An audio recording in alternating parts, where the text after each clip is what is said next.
আমরা চাই আমাদের সন্তানের পূর্ণাঙ্গ নিরাপত্তা এদেশের প্রধানমন্ত্রীকেই দিতে হবে। যদি আপিলে যদি টাইমটা বাড়াই দেয়, বাড়ানোর পরে আবার যদি নাকুচো করতে পারে, আমি চাই যে তাদেরকে অতি দ্রুত ফাঁসি দেওয়া হোক। বুঝছো, এরকম আরো হাজার হাজার মার বুক খালি তো। যে কোনো ফাঁসির মামলার জাজমেন্ট হয় দুইটা।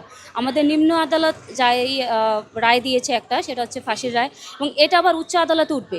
উচ্চ আদালতে উঠে উচ্চ আদালত থেকে যখন এই রায় আবার পুনরায় এটা রায় দিবে, তখন এটা ফাঁসির রায় কার্যকর হবে। এখনও উচ্চ আদালতের রায়টা বাকি আছে। আমি মাননীয় প্রধানমন্ত্রী, স্বরাষ্ট্রমন্ত্রী, আইনমন্ত্রীকে বলবো 30 দিনের ভিতরেই আপনারা এই রায়টা কার্যকর করে দেশবাসীকে দেখায় দেন যে আমরা দেশের মধ্যে আইন প্রতিষ্ঠা করতে সক্ষম। বিএনপির হাত ধরে দেশের ন্যায় প্রতিষ্ঠা হবে, এটা বুঝিয়ে দেন, দেশের মানুষকে এটা প্রমাণ করে দেন একটা সুষ্ঠু আইন প্রয়োগের মাধ্যমে।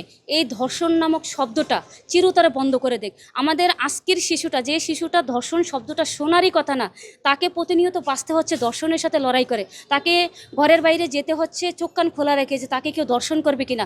এই ধর্ষণ শব্দটা ছোট বাচ্চারা কেন শিখবে? তারা কেন জানবে যে বাংলার বুকে ধর্ষণ হয়, বাংলাদেশে ধর্ষিত হয়? এই শব্দটা তারা কেন জানবে? এই বাচ্চাগুলো তো মুক্ত আকাশে বেড়ে ওঠার কথা। আমাদের সময় তো এত ধর্ষণ ছিল না, এখন কেন হচ্ছে? এটা আমাদের আইন শৃঙ্খলার অবক্ষয়, এটা সামাজিক অবক্ষয়, ধর্মীয় শিক্ষার অভাব আছে, পারিবারিক শিক্ষার অভাব আছে। সর্বোপরি আমাদের সমাজ ব্যবস্থা এটার জন্য অনেকাংশে দায়ী। কারণ আগে আমাদের দেখতাম বিভিন্ন সেন্টারে হুজুররা বলতো যে নারীদের পোশাক, হ্যাঁ নারীদের পোশাক সমাজে দায়ী, এটা ঠিক আছে।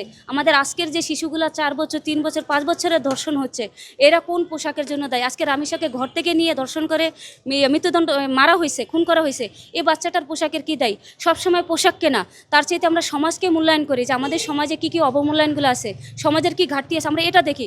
আমরা চাই আমাদের সন্তানের পূর্ণাঙ্গ নিরাপত্তা এদেশের প্রধানমন্ত্রীকেই দিতে হবে। যেদিন থেকে কোনো প্রধানমন্ত্রীর, স্বরাষ্ট্রমন্ত্রীর, আইনমন্ত্রীর হস্তক্ষেপ ছাড়া পুলিশ প্রশাসন স্ব ইচ্ছায় আসামি গ্রেপ্তার করবে, চার্জশিট প্রদান করবে। একটা ধর্ষিতা মামলার চার্জশিট দিতেও নাকি বাংলাদেশের পুলিশ যে 1.5 বছর লেগে যায়, এটা বাংলাদেশের পুলিশ প্রশাসন ব্যবস্থার ব্যর্থতা। খুব খুশি হয়েছি যে ফাঁসির রায় হয়েছে।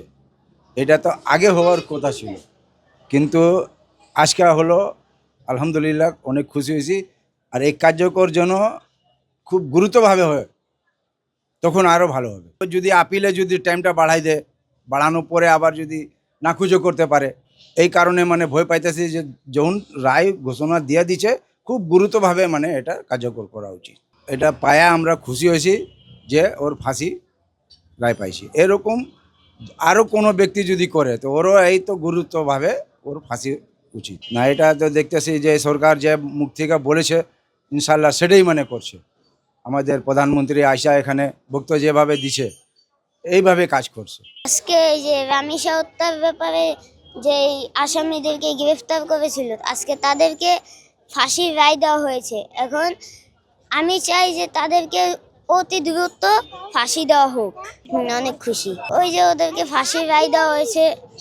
আজকে ওদেরকে ফাঁসি দিলে আগামী আর কোনো শিশু মেয়ে ধর্ষণ হবে না। সারা দেশবাসীর সাথে আমরা অনেক খুশি। আমরা চাই সকল শিশু হত্যার বিচার হোক। আমরা অনেক খুশি ফাঁসির রায় হতো, আর পুরা বিশ্বের মানুষও খুশি। ঠিক আছে, ওর যদি মনে করো ফাঁসির রায় না হইতো, তাহলে এরকম মনে করো আরো ঘরে ঘরে মেয়েদের, ছোট্ট বাচ্চাদের ধর্ষণ হইতো। বুঝছো, এরকম আরো হাজার হাজার মার বুক খালি হইতো।